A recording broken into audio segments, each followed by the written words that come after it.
സീക്കാറ്റ് പ്രോഗ്രാമിലേക്ക് എല്ലാ മാന്യപ്രേക്ഷകർക്കും ഹൃദ്യമായ സ്വാഗതം. സാർവത്രിക സഭയുടെ മതബോധന ഗ്രന്ഥത്തെക്കുറിച്ച് ആഴത്തിൽ പഠിക്കുന്നതിനു വേണ്ടി തലശ്ശേരി അതിരൂപതയും ശാലോം ടെലിവിഷനും ചേർന്നൊരുക്കുന്ന പ്രോഗ്രാമാണ് സീക്കാറ്റ്. നമ്മുടെ ഈ പ്രോഗ്രാമിൽ ക്ലാസുകൾ നയിക്കുന്നതിനും നമ്മുടെ ചോദ്യങ്ങൾക്കും സംശയങ്ങൾക്കും ഉത്തരം നൽകുന്നതിനുമായി എത്തിച്ചേർന്നിരിക്കുന്നത് ശാലോം TV പ്രേക്ഷകർക്ക് ഏറെ സുപരിചിതനും തലശ്ശേരി അതിരൂപതയുടെ സഹായമെത്രാനുമായ അഭിവന്ദ്യമാർ ജോസഫ് പാമ്പ്ളാനി പിതാവാണ്. പിതാവിന് ഏറ്റവും ഹൃദ്യമായി ഈ പ്രോഗ്രാമിലേക്ക് സ്വാഗതം ചെയ്യുന്നു. അതുപോലെ തന്നെ നമ്മുടെ ചർച്ചയിൽ പങ്കെടുക്കാനായിട്ട് എത്തിച്ചേർന്നിരിക്കുന്നത് തലശ്ശേരി അതിരൂപതയിലെ ഹോളി ഫാമിലി ഇടവകയിലെ മതാധ്യാപകരാണ്. അധ്യാപകരെയും സ്നേഹത്തോടെ ഞാൻ സ്വാഗതം ചെയ്യുന്നു. ഇന്ന് നമ്മൾ ചർച്ച ചെയ്യുന്നത് കഴിഞ്ഞ എപ്പിസോഡിന് തുടർച്ചയെന്നോണം സ്വർഗസ്ഥനായ പിതാവേ എന്ന പ്രാർത്ഥനയെക്കുറിച്ചാണ്. നമുക്ക് ചോദ്യങ്ങളിലേക്ക് പ്രവേശിക്കാം. എൻ്റെ പേര് സുനിൽ മാത്യു. ഞാൻ കണ്ണൂർ ഹോളി ഫാമിലി ഇടവകയിലെ മതാധ്യാപകനാണ്. പിതാവേ, എൻ്റെ ചോദ്യം ഇതാണ്.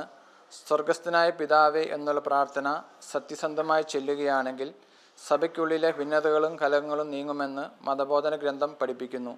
എന്നാൽ സഭയിൽ ഇന്ന് ഭിന്നതകളും കലഹങ്ങളും കൂടി വരുന്നുണ്ട്. അതിനർത്ഥം ഈ പ്രാർത്ഥന ആരും സത്യസന്ധമായി ചെല്ലുന്നില്ല എന്നാണോ മനസ്സിലാക്കേണ്ടത്? സുനിൽ സാറിൻ്റേത് വളരെ ഗൗരവമുള്ളൊരു ചോദ്യം തന്നെയാണ്. അതായത് സ്വർഗസ്ഥനായ പിതാവ് ശരിക്കും ചെല്ലുകയാണെങ്കിൽ സഭയിലെ എല്ലാ പ്രശ്നവും തീരും എന്ന് മതബോധന ഗ്രന്ഥം പറയുന്നുണ്ട്.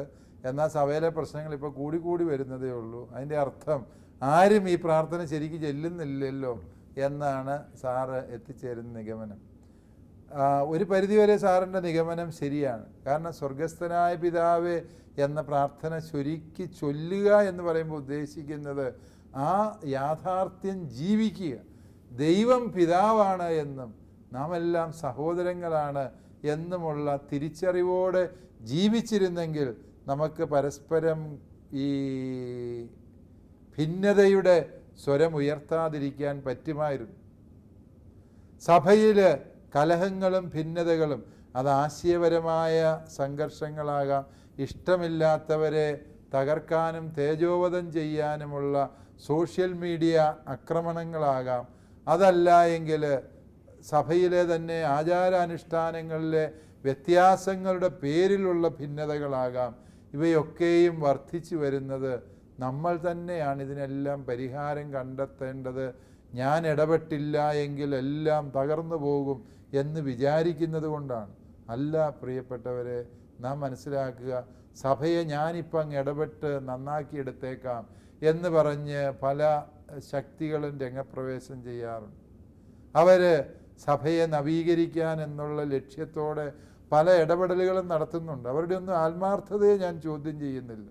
പക്ഷേ ഓർക്കുക, യഥാർത്ഥത്തിൽ ദൈവം പിതാവാണ്. നാമെല്ലാം സഹോദരങ്ങളാണ്. പിതാവായ ദൈവത്തിൻ്റെ മക്കളാണ് നാമെങ്കിൽ നമ്മുടെ ഇടയിൽ ആരെങ്കിലും തെറ്റ് ചെയ്താൽ അത് പിതാവായ ദൈവം പരിഹരിക്കും. ദൈവം നീതി നടത്തിത്തരും. ഞാൻ ദൈവത്തിൻ്റെ രാജ്യവും നീതിയും അന്വേഷിച്ചാൽ മതി എന്ന വിശ്വാസത്തോടെ മനുഷ്യൻ ജീവിക്കുമ്പോഴാണ് സ്വർഗസ്ഥനായ പിതാവേ എന്ന പ്രാർത്ഥന സജീവമായി തീരുന്നത്. ആ പ്രാർത്ഥന ചൊല്ലുന്നില്ല എന്നുള്ളതല്ല നമ്മുടെ പ്രശ്നം. ആ പ്രാർത്ഥനയിലൂടെ ഈശോ വിവക്ഷിക്കുന്ന ആധ്യാത്മിക ചൈതന്യം നമ്മൾ ജീവിക്കുന്നില്ല എന്നാണ് നമ്മുടെ ഇടയിലെ ഭിന്നതകളിലൂടെ നാം വെളിപ്പെടുത്തുന്നത്. താങ്ക് യു പിതാവേ. നമുക്ക് അടുത്ത ചോദ്യം എന്താണെന്ന് നോക്കാം. ഞാൻ sister Sneha Maria SH, Kannur holy family ഇടവകയിലെ മതാധ്യാപികയാണ്. പിതാവേ, എൻ്റെ ചോദ്യം ഇതാണ്. കർത്തൃപ്രാർത്ഥനയിൽ അങ്ങയുടെ രാജ്യം വരണമേ എന്ന യാചന പ്രധാനമായും ക്രിസ്തുവിൻ്റെ രണ്ടാം വരവിലുള്ള ദൈവരാജ്യത്തിൻ്റെ അന്തിമ ആഗമനത്തെയാണ് സൂചിപ്പിക്കുന്നത്. ഇങ്ങനെ പറയുമ്പോൾ സ്വർഗരാജ്യം ഇതുവരെയും സംജാതമായിട്ടില്ലേ? സ്വർഗരാജ്യം ഇതുവരെയും സമാഗതമായിട്ടില്ലേ? അങ്ങയുടെ രാജ്യം വരണമേ എന്ന് നമ്മൾ പ്രാർത്ഥിക്കുമ്പോൾ ദൈവരാജ്യം സമാഗതമായി.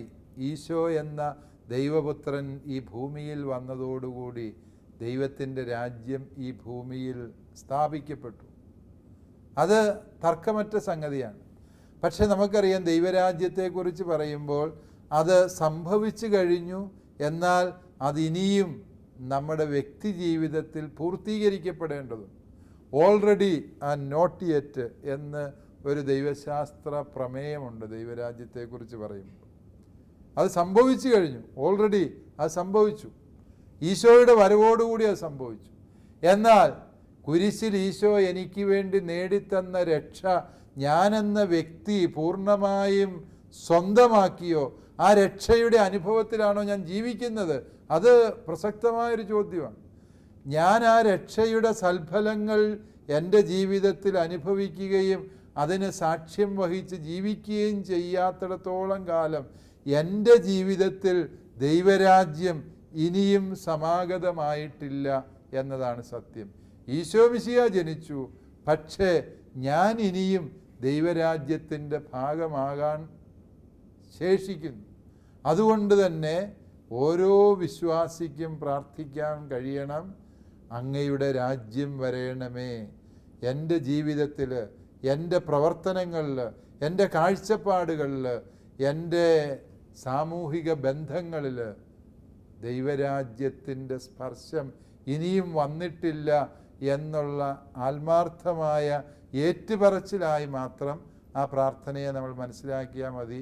ഈ ദൈവരാജ്യം ഇതുവരെയും വന്നില്ലല്ലോ എന്നുള്ളൊരാശങ്കയല്ല, വന്നു കഴിഞ്ഞ ദൈവരാജ്യത്തിൻ്റെ ഭാഗമാകാൻ എനിക്കിനിയും കഴിഞ്ഞിട്ടില്ല എന്ന, ഈശോ സ്ഥാപിച്ച ആ ദൈവരാജ്യത്തിൻ്റെ യഥാർത്ഥ അംഗമാകാൻ എനിക്കിനിയും കഴിഞ്ഞിട്ടില്ലല്ലോ എന്നുള്ള എൻ്റെ ആത്മാവിൻ്റെ ഏറ്റുപറച്ചിലാണ് വാസ്തവത്തിൽ ആ പ്രാർത്ഥനയിലൂടെ പ്രകടമായത്.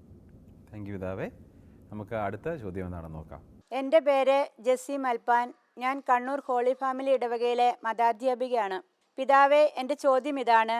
പിതാവായ ദൈവത്തെ പുത്രൻ തമ്പുരാൻ വന്നതിനു ശേഷമാണ് പിതാവേ എന്ന വിളി വന്നത്. എന്തുകൊണ്ടാണ് പഴയ നിയമജനത ദൈവത്തെ പിതാവേ എന്ന് വിളിക്കാതിരുന്നത്? പിതാവായ ദൈവമെന്ന് സത്യദൈവത്തെ വിളിച്ചത് ഈശോ മിശിഹാ തന്നെയാണ്. അത് ടീച്ചർ ചോദിച്ചത് വളരെ കറക്റ്റാണ്.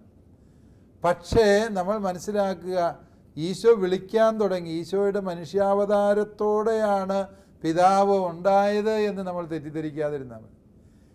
ദൈവം നിത്യതയിൽ പിതാവും പുത്രനും പരിശുദ്ധാത്മാവുമായിരുന്നു. ആ ഒരു സത്യത്തെ പഴയ നിയമ ജനതയ്ക്ക് അതിൻ്റെ സമഗ്രതയിൽ മനസ്സിലാക്കാൻ പറ്റിയിരുന്നില്ല. ദൈവം തന്നെയായ പുത്രൻ തമ്പുരാൻ ഈ ഭൂമിയിൽ വന്ന് അത് വെളിപ്പെടുത്തി പഠിപ്പിച്ചു തന്നപ്പോഴാണ് നമുക്ക് മനസ്സിലായത്, നാം ദൈവം എന്ന് വിളിച്ചുകൊണ്ടിരുന്ന ആ സത്യം യഥാർത്ഥത്തിൽ ത്രിത്വമാണ് എന്നും പിതാവും പുത്രനും പരിശുദ്ധാത്മാവും ചേർന്നതാണ് പഴയ നിയമത്തിൽ പരാമർശിക്കപ്പെട്ട ദൈവം എന്ന് അപ്പോഴാണ് വെളിപ്പെട്ട് കിട്ടിയത്. ആ വെളിപാടിൻ്റെ വെളിച്ചത്തിലാണ് ദൈവത്തെ പിതാവേ എന്ന് നമുക്ക് വിളിക്കാൻ വേണ്ടി സാധിച്ചത്. പഴയ നിയമ ജനതയിൽ ദൈവം പിതാവാണ് എന്നുള്ള സൂചനകൾ പലയിടത്തും നൽകപ്പെടുന്നുണ്ട് എന്നുള്ളത് സത്യമാണ്. എങ്കിൽ പോലും ഈ പുതിയ നിയമത്തിൽ എന്നതുപോലെ കൃത്യവും വ്യക്തവുമായ വിശേഷണങ്ങളില്ല. ഇസ്രായേലിൻ്റെ ആദ്യജാതനാണ് എന്ന് ദൈവം അരുളി ചെയ്യുന്നുണ്ട്, പുറപ്പാട് 4:22. ഇത് വാസ്തവത്തിൽ ദൈവം പിതാവാണ് എന്നുള്ളതിൻ്റെ ഒരു സൂചനയായിട്ട് നമ്മൾ മനസ്സിലാക്കാറുണ്ട്. അതായത് ദൈവം പിതാവാണ് എന്ന ചിന്ത സമ്പൂർണമായും പഴയ നിയമത്തിന് അന്യമായ കാര്യമല്ല. എന്നാൽ പുതിയ നിയമത്തിൽ കാണുന്നത്ര പ്രകാശിതമായ രൂപത്തിൽ അർത്ഥ തലങ്ങളോടുകൂടി ദൈവത്തെ പിതാവേ എന്ന് വിളിച്ചുള്ള സംബോധനകൾ പഴയ നിയമത്തിലില്ല. കാരണം പഴയ നിയമ ജനതയ്ക്ക് ആ സത്യം പൂർണ്ണമായും വെളിപ്പെട്ട് കിട്ടിയിരുന്നില്ല. പുത്രനായ ഈശോ വന്നാണ് നമ്മെ ദൈവ മക്കളാണ് എന്ന സത്യം പഠിപ്പിച്ചതും ദൈവം നമ്മുടെ പിതാവാണ് എന്ന ബോധ്യത്തിലേക്ക് നമ്മളെ ഉയർത്തിയതും. വെളിപാടിൻ്റെ തലത്തിൽ അങ്ങനെ മനസ്സിലാക്കാം. ദൈവശാസ്ത്രപരമായി ചിന്തിക്കുമ്പോഴും അതിന് വ്യത്യാസമുണ്ട്. കാരണം പുതിയ നിയമത്തിൽ ഈശോ മിശിഹാ വന്ന് കുരിശിലേറി മരിച്ച് തൻ്റെ തിരുരക്തം കൊണ്ട് നമ്മളെ വീണ്ടെടുത്ത് കഴിഞ്ഞപ്പോൾ മാത്രമാണ് നമ്മൾ ദൈവമക്കളായി തീരുന്നത്. അതുവരെയും നാം ദൈവമക്കളായിരുന്നില്ല. പാപത്തിന് അടിമകളായി വിൽക്കപ്പെട്ട വെറും ജഡിക മനുഷ്യരായിരുന്നു നമ്മൾ. ഈശോയുടെ തിരുരക്തം കൊണ്ട് വീണ്ടെടുക്കപ്പെട്ടപ്പോഴാണ് നാം ദൈവമക്കളായി തീർന്നത്. അതുകൊണ്ട് ഈശോ വന്ന് നമ്മളെ വീണ്ടും രക്ഷിച്ചു കഴിഞ്ഞപ്പോഴാണ് നമ്മൾ ദൈവത്തെ പിതാവേ എന്ന് വിളിക്കാൻ അർഹരായിത്തീരുന്നത് എന്നുള്ളതിനാൽ പുതിയ നിയമ ജനതയുടെ മാത്രം അവകാശമാണ് ദൈവത്തെ പിതാവേ എന്ന് അർത്ഥപൂർണമായി വിളിക്കാൻ സാധിക്കുക. അത് മാത്രമല്ല പിതാവേ, നമ്മൾ മതബോധന ഗ്രന്ഥത്തിൽ കാണുന്നൊരു കാര്യം ഇതാണ്, പുത്രൻ എന്ന നാമത്തിന് മുമ്പ് പിതാവ് എന്ന നാമമില്ല എന്നും പറയുന്നുണ്ട്. അപ്പം ആ ഒരു നാമമില്ല എന്ന് പറയുമ്പോൾ തന്നെ ആ ഒരു വ്യക്തിയുടെ എക്സിസ്റ്റൻസിനെ ചോദ്യം ചെയ്യല്ലേ. നമ്മൾ ഒരു ദൈവമേ ഉള്ളൂ, എന്നിരുന്നാൽ കൂടി 3 ആളുകളുണ്ടെന്ന് നമ്മൾ പറയുന്നു. അപ്പോൾ പിതാവ് എന്ന നാമം പുത്രൻ എന്ന നാമത്തിന് മുമ്പ് ഇല്ല എന്ന് പറയുമ്പോൾ ആ ഒരു ആളിൻ്റെ സാന്നിധ്യത്തെ അല്ലെങ്കിൽ അവസ്ഥയെ ഇല്ല എന്ന് സൂചിപ്പിക്കുന്നുണ്ട്, അല്ലെങ്കിൽ അർത്ഥമാക്കുന്നുണ്ട്. അത് ഈ ഒരു വിഷയം നമ്മൾ ത്രിത്വവിജ്ഞാനീയം ഇതിനകത്ത് തന്നെ ഇതിൻ്റെ ആദ്യ ഭാഗത്ത് നമ്മൾ പഠിച്ചതാണ്. അവിടെ നമ്മൾ പറഞ്ഞ ഒരു ഉദാഹരണം അന്ന് ഞാൻ പറഞ്ഞത് ഓർക്കുന്നുണ്ട്. പിതാവ് എന്ന ആ സത്യം ഉള്ള ആ നിമിഷം മുതൽ പുത്രനുണ്ട്, അല്ലെ പുത്രനുള്ള നിമിഷം മുതൽ പിതാവ് എന്ന് പറഞ്ഞ സത്യമുള്ളൂ, ഇല്ലേ? നമ്മൾ നാടൻ ഭാഷയിൽ പറഞ്ഞാൽ എനിക്കും എൻ്റെ അപ്പനും ഒരേ വയസ്സാണ്. കാരണം എന്താണ്? ഞാനുണ്ടായപ്പോഴാണ് എൻ്റെ അപ്പൻ എന്ന അസ്തിത്വം അപ്പന് ലഭിച്ചത്. എന്നതുപോലെയാണ് നിത്യതയിൽ പിതാവിൽ നിന്ന് പുത്രൻ ജനിച്ചു എന്ന് പറയുമ്പോൾ പുത്രൻ ഇല്ലാതിരുന്ന ഒരു നിമിഷം പോലും പിതാവിൻ്റെ ജീവിതത്തിലില്ല. പിതാവില്ലാതിരുന്ന ഒരു നിമിഷം പോലും പുത്രൻ്റെ ജീവിതത്തിലുമില്ല. ഈ ഒരു അസ്തിത്വത്തിൻ്റെ പാരസ്പര്യം, എക്സിസ്റ്റൻഷ്യൽ റെസിപ്രോസിറ്റി എന്നൊക്കെ ദൈവശാസ്ത്രം പറയും. ഒരു അസ്തിത്വത്തിൻ്റെ പാരസ്പര്യം, പിതാവുള്ളപ്പോഴേ പുത്രനുള്ളൂ. ആ സത്യമാണ് മതബോധന ഗ്രന്ഥം പറയുന്നത്.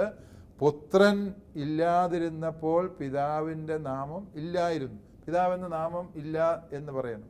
കാരണം പുത്രൻ ഇല്ലാതിരുന്നൊരു സമയമില്ല, അതുകൊണ്ട് പിതാവും ഇല്ലാതിരുന്നൊരു സമയമില്ല. അതാണ് അതിൻ്റെ അർത്ഥം. താങ്ക് യു പിതാവേ. നമുക്ക് അടുത്ത ചോദ്യം എന്താണെന്ന് നോക്കാം. എൻ്റെ പേര് സിസ്റ്റർ ലിൻഡ മൈക്കിൾ MSMI. ഞാൻ കണ്ണൂർ ഹോളി ഫാമിലി ഇടവകയിൽ മതാധ്യാപികയാണ്. പിതാവേ, എൻ്റെ ചോദ്യം ഇതാണ്. ദൈവഹിതം നിറവേറ്റുക എന്നത് ക്രിസ്തു തൻ്റെ ജീവിതത്തിൽ പൂർത്തിയാക്കിയ ദൗത്യമായിരുന്നു. കർത്തൃപ്രാർത്ഥനയിൽ ദൈവതിരുമനസ് നിറവേറ്റപ്പെടുവാൻ നാമും പ്രാർത്ഥിക്കുന്നു. എല്ലാ സാഹചര്യത്തിലും എങ്ങനെയാണ് ദൈവഹിതം അറിഞ്ഞ് പ്രവർത്തിക്കുവാനായിട്ട് നമുക്ക് സാധിക്കുക? ദൈവഹിതം എങ്ങനെയാണ് നമുക്ക് മനസ്സിലാക്കാൻ സാധിക്കുക എന്ന് ചോദിച്ചാൽ അത് വളരെ പ്രായോഗികമായ വഴികളിലൂടെ നമുക്ക് ദൈവഹിതം അറിയാൻ വേണ്ടി പറ്റും. ഒന്ന്, ദൈവത്തിന് എല്ലാറ്റിനെയും കുറിച്ചൊരു പദ്ധതി ഉണ്ട് എന്ന വിശ്വാസം നമുക്ക് വേണം. ഒന്നും യാദൃശ്ചികമായി സംഭവിക്കുന്നില്ല, ആക്സിഡൻ്റലായിട്ട് സംഭവിക്കുന്നില്ല. നമ്മൾ നോക്കുമ്പോൾ ഇതെല്ലാം യാദൃശ്ചികമായി സംഭവിച്ചതാണ്. ഇതെല്ലാറ്റിനെയും കോർത്തിണക്കുന്ന ദൈവത്തിൻ്റെ ദിവ്യമായൊരു പദ്ധതിയുണ്ട് എന്നും ആ പദ്ധതിയുടെ ഭാഗമാണ് സർവ്വതും എന്ന് നാം തിരിച്ചറിയണം. അതായത് റോമാലേഖനം 8:28 പറയുന്നത് പോലെ ദൈവത്തെ സ്നേഹിക്കുന്നവർക്ക്, അവിടുത്തെ പദ്ധതി അനുസരിച്ച് വിളിക്കപ്പെട്ടവർക്ക് അവിടുന്ന് എല്ലാം നന്മയ്ക്കായി പരിണമിപ്പിക്കുമെന്ന് നമുക്കറിയാമല്ലോ. ചിലതൊക്കെ നമുക്ക് ഉൾക്കൊള്ളാൻ വളരെ ബുദ്ധിമുട്ടുള്ളതാണ്. പൂർവ്വ യൗസേപ്പിൻ്റെ ജീവിതം നോക്കുക. പഴയ നിയമത്തിൽ ആ മനുഷ്യൻ എന്തൊരു സങ്കടത്തിൻ്റെ വഴിയിലൂടെയാണ് നടന്നിട്ടുള്ളത്. അദ്ദേഹത്തെ സഹോദരങ്ങൾ അകാരണമായി വെറുത്തു, അവനെ അടിമയായി വിറ്റു. എന്നിട്ടും അവൻ ദൈവത്തിനു മുമ്പിൽ വിശ്വസ്തനായിരുന്നു. ദൈവത്തെ മറന്ന് ജീവിക്കാൻ മടിച്ചതുകൊണ്ട് പൊത്തിഫാറിൻ്റെ ഭാര്യ അവനെ ജയിലിലടപ്പിച്ചു. അങ്ങനെ ജയിലിൽ കടന്നപ്പോഴും അവൻ ദൈവത്തോട് വിശ്വസ്തനായിരുന്നു. അവസാനം സ്വപ്നം വ്യാഖ്യാനിച്ചവൻ ഈജിപ്തിൻ്റെ രാജാവായി തീർന്നു. രാജാവായി തീർന്ന് തന്നെ അടിമകളായി വിറ്റ സഹോദരങ്ങൾ ഇതാ ഭിക്ഷാപാത്രവുമായി തങ്ങളുടെ മുമ്പിൽ വന്ന് എന്തെങ്കിലും ധാന്യം തരുമോ എന്ന് ചോദിച്ച് നിൽക്കുമ്പോൾ ജോസഫ് എന്ന മനുഷ്യൻ ദൈവത്തിൻ്റെ വലിയ പദ്ധതിയുടെ നേർരേഖ തിരിച്ചറിയുകയായിരുന്നു. എന്തിനാണ് ദൈവം എന്നെ ഈജിപ്തിലേക്ക് ഇങ്ങനെ വിട്ടത്? അവൻ പറയുകയാണ്, എൻ്റെ അപ്പനും സഹോദരങ്ങളും ഈ ക്ഷാമകാലത്ത് പഞ്ഞം കിടന്ന് മരിക്കാതിരിക്കാൻ ദൈവത്തിൻ്റെ വലിയ പദ്ധതിയായിരുന്നു എന്നെ മുൻകൂട്ടി ഈജിപ്തിലേക്ക് അയക്കുക എന്നത്. പ്രിയപ്പെട്ടവരെ, അത് ദൈവഹിതം തിരിച്ചറിയുക എന്ന് പറയുന്നത് ഒരു നിമിഷം കൊണ്ടൊന്നും സാധിക്കുന്ന കാര്യമല്ല. നമുക്ക് വേണ്ടത് അടിസ്ഥാനപരമായ ഒരു മനോഭാവമാണ്. എൻ്റെ ജീവിതത്തിൽ സംഭവിക്കുന്ന സകലതിൻ്റെയും പിന്നിൽ ദൈവപരിപാലനയുണ്ട്, ദൈവത്തിൻ്റെ അറിവുണ്ട്, ദൈവത്തിൻ്റെ പദ്ധതിയുടെ ഭാഗമാണ് എന്ന് നമ്മൾ തിരിച്ചറിഞ്ഞ് ആ ബോധ്യത്തോടെ ജീവിച്ച് മുന്നേറുമ്പോൾ വർഷങ്ങൾ കഴിയുമ്പോൾ, ചിലപ്പോൾ പതിറ്റാണ്ടുകൾ കഴിയുമ്പോഴാണ് നമുക്ക് ഈ കടന്നു പോകുന്ന വഴികളെയെല്ലാം ദൈവസ്നേഹത്തിൻ്റെ, ദൈവപരിപാലനയുടെ വെളിച്ചത്തിൽ കൂട്ടി വായിക്കാൻ സാധിക്കുന്നത് എന്നുള്ളതാണ് ഒരു യാഥാർത്ഥ്യം. അതുകൊണ്ട് ഒന്നാമത്തെ വഴി എന്ന് പറയുന്നത് ദൈവത്തിന് എന്നെക്കുറിച്ചൊരു വലിയ പദ്ധതിയുണ്ട് എന്ന ബോധ്യത്തോടെ ജീവിക്കുക എന്നുള്ളത്. രണ്ടാമതായി, സുവിശേഷത്തിൻ്റെ മൂല്യങ്ങളിൽ നിന്ന് വ്യതിചലിക്കാതിരിക്കുക. അത് വളരെ പ്രധാനപ്പെട്ടതാണ്. നമ്മൾ ദൈവഹിതം അനുസരിക്കുക എന്ന് പറഞ്ഞാൽ പ്രതികാരം ചെയ്യുക, അതൊരിക്കലും സുവിശേഷ മൂല്യവുമായി ഒത്തുപോകുന്നതല്ല. അത് ദൈവഹിതത്തിന് വിരുദ്ധമാണ് എന്ന് നമുക്കറിയാമല്ലോ. ആരോടെങ്കിലും വെറുപ്പും വിദ്വേഷവുമായി ജീവിക്കുക, അത് ദൈവഹിതത്തിന് വിരുദ്ധമാണ് എന്ന് നമുക്ക് മനസ്സിലാക്കാൻ സാധിക്കും. അതായത് ദൈവം തന്നെ നമുക്ക് വെളിപ്പെടുത്തി തന്നിട്ടുണ്ട് ദൈവത്തിന് ഇഷ്ടമില്ലാത്ത കാര്യങ്ങൾ എന്തൊക്കെ എന്ന് ദൈവം കൃത്യമായി നമുക്ക് പറഞ്ഞു തന്നിട്ടുണ്ട്. ആ കാര്യങ്ങൾ കൃത്യതയോടെ ജീവിക്കുക, ദൈവഹിതമനുസരിച്ച് ജീവിക്കാനുള്ള രണ്ടാമത്തെ വഴിയാണത്. ദൈവത്തിന് ഇഷ്ടമില്ല എന്ന് പറഞ്ഞ കാര്യങ്ങൾ നമ്മൾ ഉപേക്ഷിക്കും. മൂന്നാമതായി, ദൈവഹിതം അറിയാനുള്ള വഴി നിരന്തരമായ പ്രാർത്ഥനയാണ്. ദൈവ തിരുമുമ്പിൽ ആലോചന ചോദിക്കുക, തിരുമുമ്പിൽ ഇരിക്കുക, ദൈവത്തോട് പ്രാർത്ഥിക്കുക. അതിലൂടെ തീർച്ചയായും നമ്മെക്കുറിച്ചുള്ള ദൈവഹിതം ദൈവം വെളിപ്പെടുത്തി തരും. എല്ലാ ദിവസവും ഒരു നിശ്ചിത സമയം തിരുമുമ്പിലിരുന്ന് നിശബ്ദമായി പ്രാർത്ഥിക്കാൻ നമ്മൾ സമയം കണ്ടെത്തുകയാണെങ്കിൽ എന്താണ് ദൈവഹിതം എന്നുള്ള ചോദ്യം പിന്നെ നമുക്ക് സംശയമായി ഉണ്ടാവില്ല എന്നുള്ളതാണ് ഒരു യാഥാർത്ഥ്യം. നാലാമതായി, തിരുവചനം വായിക്കുക. എല്ലാ ദിവസവും ഒരധ്യായമെങ്കിലും മിനിമം ദൈവവചനം ശാന്തമായിരുന്ന് സ്വസ്ഥമായി വായിക്കുക. തീർച്ചയായും അതിലൂടെ ദൈവഹിതം നമുക്ക് ലഭിക്കും. അതുപോലെ തന്നെ നമ്മൾ വിശുദ്ധ കൂദാശകൾ സ്വീകരിക്കുമ്പോൾ, പരിശുദ്ധ കുർബാന സ്വീകരിച്ച് ദിവ്യകാരുണ്യമായി നമ്മുടെ ഉള്ളിലേക്ക് എഴുന്നള്ളി വന്ന ഈശോയോട് ആലോചന ചോദിക്കുക, ഈശോയോട് സംസാരിക്കുക. ഈശോ നമുക്ക് കൃത്യമായി വ്യക്തമായി മാർഗങ്ങൾ കാണിച്ചു തരും.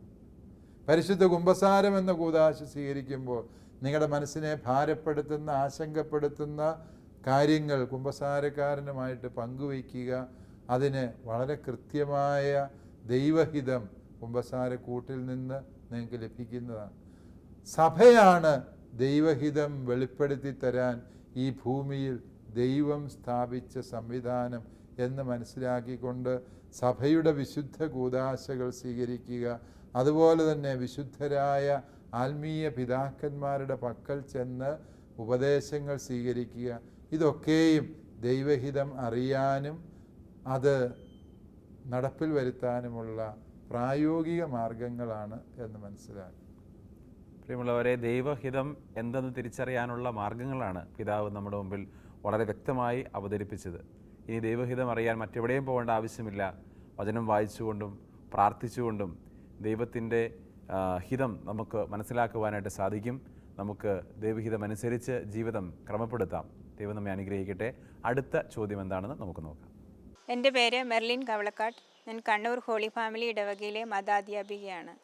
പിതാവേ, എൻ്റെ ചോദ്യം ഇതാണ്. വാക്കുകൾ കൊണ്ടോ പ്രവൃത്തികൾ കൊണ്ടോ ഒരാൾ നമ്മെ വേദനിപ്പിക്കുന്നു. അയാളോട് പ്രതികാരം ചെയ്യാനുള്ള എല്ലാ അനുകൂല സാഹചര്യങ്ങളും ഉണ്ടായിട്ടും നാം പകരം വീട്ടുന്നില്ല. ആ വ്യക്തിയോട് ക്ഷമിച്ചു എന്ന് നാം പറയുന്നു. എന്നാൽ ആ വ്യക്തിയോട് നമ്മുടെ മനസ്സിൽ ദേഷ്യം തോന്നുകയും ചെയ്യുന്നു. യഥാർത്ഥത്തിൽ ആ വ്യക്തിയോട് നാം ക്ഷമിച്ചു എന്ന് പറയാനാകുമോ? ടീച്ചറെ ചോദിച്ചത് തികച്ചും പ്രായോഗികമായി നമ്മളെല്ലാം നിത്യജീവിതത്തിൽ അനുഭവിക്കുന്ന ഒരു ആധ്യാത്മിക പ്രതിസന്ധിയെക്കുറിച്ചാണ്. നമുക്കറിയാം, നമ്മൾ പ്രതികാരം ചെയ്യാൻ പാടില്ല, വെറുപ്പും വിദ്വേഷവും മനസ്സിൽ വെച്ചുകൊണ്ട് നടക്കാൻ പാടില്ല. നമ്മൾ ഈ സുവിശേഷ മൂല്യമനുസരിച്ച് നമ്മളോട് തെറ്റ് ചെയ്ത ഒരാളോട് അയാളോട് പ്രതികാരം ചെയ്യാൻ അവസരം കിട്ടിയിട്ടും നമ്മൾ ചെയ്യാതെ അയാളോട് ക്ഷമിച്ചു എന്ന് പറയുമ്പോൾ, അങ്ങനെ പറയാൻ കഴിഞ്ഞാൽ അത് ക്ഷമയുടെ പാതയിലെ വളരെ ശക്തമായ ഒരു ചുവടുവയ്പ്പാണ്. ഒരുപക്ഷെ നമ്മുടെ ഹൃദയത്തിൽ നിന്ന് അയാൾ ഏൽപ്പിച്ച മുറിപ്പാടുകൾ പൂർണ്ണമായും മാഞ്ഞു പോയിട്ടില്ല എന്നുള്ളത് സത്യമാണ്. അതാണ് ടീച്ചർ പറഞ്ഞ ആ പ്രശ്നം. നമുക്ക് യഥാർത്ഥത്തിൽ അയാളോടുള്ള വിഷമം തീർന്നിട്ടൊന്നുമില്ല. അത് സാവകാശമേ മാറ്റിയെടുക്കാൻ വേണ്ടി സാധിക്കുകയുള്ളൂ. അല്ലെങ്കിൽ പരിശുദ്ധാത്മാവിൻ്റെ നിരന്തരമായ സാന്നിധ്യം കൊണ്ടാണ് ചില മുറിവുകൾ നമുക്ക് ഉണക്കിയെടുക്കാൻ വേണ്ടി സാധിക്കുക. പക്ഷേ നമ്മൾ ആ വ്യക്തിയോട് പ്രതികാരം ചെയ്തില്ല എന്ന് മാത്രമല്ല, ആ വ്യക്തിയോട് ക്ഷമിച്ചു എന്നും കൂടി പറയുമ്പോൾ അവിടെ വലിയ ഒരു പരിശുദ്ധാത്മ അഭിഷേകം സംഭവിക്കുക. ഒരു സംഭവം നമ്മൾ പഴയ നിയമത്തിൽ വായിക്കുന്നുണ്ട്. ദാവീദിനെ കൊല്ലാൻ വേണ്ടി സാവൂൾ ഇങ്ങനെ പാഞ്ഞു നടക്കുക, ഭ്രാന്തളകിയതുപോലെ. കാരണം എന്ത് എന്ന് ചോദിച്ചാൽ, ദാവീദ് ഗോലിയാത്തിനെ കൊന്നതോടുകൂടി തന്നെക്കാളും കൂടുതൽ ജനത്തിന് ദാവീദിനെയാണോ ഇഷ്ടം എന്നുള്ള അസൂയ സാവൂളിൻ്റെ ഉള്ളിൽ നിറഞ്ഞു. അവനെങ്ങനെ കൊല്ലാൻ വേണ്ടി നടക്കുകയാണ്. ദാവീദ് പാവം പയ്യനാണ്. അവനിങ്ങനെ ഗുഹകളിലൊക്കെ കയറി പാത്തിരിക്കുക.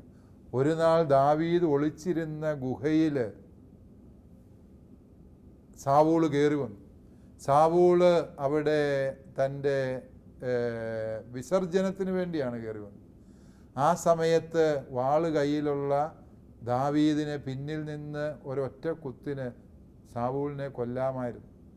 പക്ഷേ സാവൂൾ അത് ചെയ്തില്ല. അവൻ ചെയ്തത് അവൻ്റെ മേലങ്കിയുടെ ഒരറ്റം മുറിച്ചെടുക്കുക മാത്രം ചെയ്തു. പുറത്തിറങ്ങിയപ്പോൾ ദാവീദ് ഇറങ്ങി വന്ന് സാവൂളിനോട് പറഞ്ഞു, രാജാവേ, അങ്ങയോട് എനിക്കൊരു പ്രതികാരവുമില്ല, അങ്ങയോട് എനിക്ക് സ്നേഹം മാത്രമേ ഉള്ളൂ, ആദരവ് മാത്രമേ ഉള്ളൂ.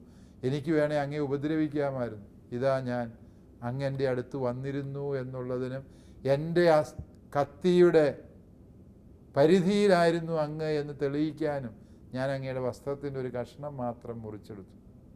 സാവൂള് സങ്കടപ്പെട്ടു. ദാവീദ് ഇത്ര നല്ല മനുഷ്യനെയാണല്ലോ ഞാൻ കൊല്ലാൻ നടന്നത് എന്നോർത്ത് അവൻ അനുതപിച്ചു എന്ന് തിരുവചനത്തിൽ നമ്മൾ വായിക്കുന്നു. പിന്നീട് അവൻ്റെ സ്വഭാവം വീണ്ടും മാറി, വഷളായിപ്പോയി സാവൂളിൻ്റെ. അത് വേറെ വിഷയം. അതായത് ക്ഷമയുടെ വഴിക്ക് വലിയ കൃപ കൊണ്ടുവരാനുള്ള കഴിവുണ്ട്. നമുക്കെല്ലാം പൂർണ്ണമായും പരിഹരിക്കാൻ പറ്റിയെന്ന് വരികയല്ല. മോറൽ തിയോളജിയിൽ പറയുന്ന ഒരു വ്യത്യാസമുണ്ട്. ഫൊർഗീവിങ് ആൻഡ് റിക്കൺസൈലിങ് എന്നുള്ളൊരു വ്യത്യാസമുണ്ട്. അതായത് ക്ഷമിക്കുക എന്ന് പറയുന്നതും പൂർണ്ണമായും അനുരഞ്ജനപ്പെടുക എന്ന് പറയുന്നതും പരസ്പര ബന്ധമുള്ളതാണെങ്കിലും അത് രണ്ടും ഒരേ സമയത്ത് നടക്കുന്നൊരു കാര്യമല്ല. ആദ്യം ക്ഷമയാണ് സംഭവിക്കേണ്ടത്. ക്ഷമിക്കുക. ക്ഷമിച്ചു കഴിഞ്ഞ് സാവകാശം ആ ക്ഷമയുടെ കൃപ കൊണ്ട് അനുരഞ്ജനം സാധ്യമാകും. ഫൊർഗീവ്നെസ് ആൻഡ് റിക്കൺസിലിയേഷൻ, അതിൻ്റെ തുടക്കം ഈ ക്ഷമയിൽ നിന്നാണ് എങ്കിൽ അതിൻ്റെ വളർച്ച ഈ അനുരഞ്ജനത്തിലൂടെയാണ് സംഭവിക്കുന്നത് എന്ന് നമ്മൾ തിരിച്ചറിയാൽ മതി. അതായത് ടീച്ചർ പറഞ്ഞതുപോലെ, ഒരാളോട് പ്രതികാരം ചെയ്യാൻ അവസരം കിട്ടിയിട്ടും ചെയ്യാതെ അയാളോട് ക്ഷമിച്ചു എന്ന് പറയുന്നു, എന്നിട്ടും മനസ്സിൽ സങ്കടങ്ങളും വിഷമങ്ങളും ബാക്കി നിൽക്കുന്നു. അതുകൊണ്ട് ഞാൻ യഥാർത്ഥത്തിൽ ക്ഷമിച്ചോ എന്ന് ചോദിച്ചാൽ ക്ഷമിച്ചു എന്ന് തന്നെയാണ് അതിൻ്റെ അർത്ഥം.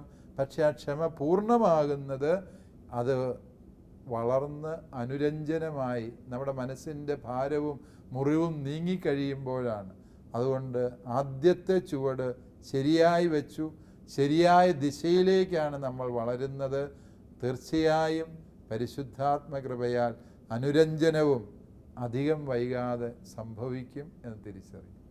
വചനത്തിൽ പറയുന്നുണ്ടല്ലോ, നിങ്ങളെ പീഡിപ്പിക്കുന്നവർക്ക് വേണ്ടി പ്രാർത്ഥിക്കുകയും നിങ്ങളെ ദ്രോഹിക്കുന്നവർക്ക് നന്മ ചെയ്യുവനെന്ന്. തീർച്ചയായിട്ടും ഈശോ നമ്മളെ പഠിപ്പിച്ച പാഠം അത് തന്നെയാണ്. നമ്മളെ പീഡിപ്പിക്കുന്നവരെ അല്ലെങ്കിൽ ദ്രോഹിക്കുന്നവർക്ക് വേണ്ടി പ്രാർത്ഥിച്ചുകൊണ്ട് അവർക്ക് നന്മകൾ ചെയ്തുകൊണ്ട് മുന്നേറുമ്പോൾ ഈ ടീച്ചർ പറഞ്ഞതുപോലെ ആ ഒരു ഉള്ളിലുള്ള വിഷമം മാറാനായിട്ട് ദൈവം നമ്മളെ അനുഗ്രഹിക്കും എന്ന് നമുക്ക് പ്രതീക്ഷിക്കാം. ഇന്ന് നമ്മൾ ചർച്ച ചെയ്തത് സ്വർഗസ്ഥനായ പിതാവേ എന്ന പ്രാർത്ഥനയെക്കുറിച്ചാണ്. നമ്മുടെ ഈ ചർച്ചയിൽ പങ്കെടുത്തുകൊണ്ട് നമ്മുടെ ചോദ്യങ്ങൾക്ക് വ്യക്തമായി മറുപടി നൽകിയത് അഭിവന്യ മാർ ജോസഫ് പാമ്പ്ളാനി പിതാവാണ്.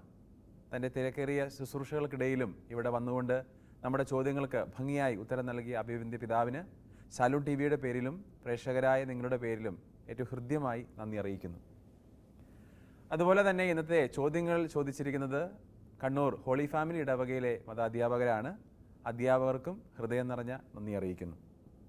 അടുത്ത എപ്പിസോഡിൽ വീണ്ടും കാണുന്നതുവരെ നന്ദി, നമസ്കാരം.